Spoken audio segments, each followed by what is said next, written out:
মুহাম্মদ সাল্লাল্লাহু আলাইহি ওয়াসাল্লাম আপনার উম্মতকে বলেন, সে যদি তার গুনাহকে মাপার দরকার নাই, তার গুনাহ কত কত ওজন কত সংখ্যা মাপার দরকার নাই, ওকে বলেন। এটা সূরা ফুরকানের আয়াত। আমি কোন হাদিস বলছি না যে আপনি জাল বলবেন, দঈফ বলবেন, মুনকার বলবেন, মওযু বলবেন, তর্ক বিতর্ক শুরু করে দেবেন। এটা কোরআনুল কারীমের আয়াত, এর অনুবাদ করছি।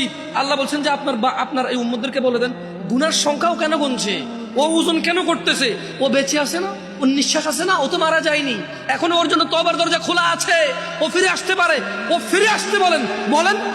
ও বলুক, আল্লাহ যা করেছি আর করবো। তাহলে তওবা করছে, কি করছে? তওবা। এবার বলতেছি আল্লাহ তাকে বলেন, ও আমানা, ঈমান আনতে বলেন, ও আমিলা আমালান সালিহা, ভালো কাজ করতে বলেন, এবং তাকে বলে দিন আমি আল্লাহ ফাউলাইকা ইউবাদদিলুল্লাহু সাইয়্যাতিহিম হাসানাত, তাকে বলে দিন তার পূর্বের সমস্ত গুনাহ আমি নেকিতে পরিবর্তন করে দেব। ওয়া কানা আল্লাহু গফুরার রহিমা, কারণ আল্লাহ অতীব দয়ালু ও ক্ষমাশীল।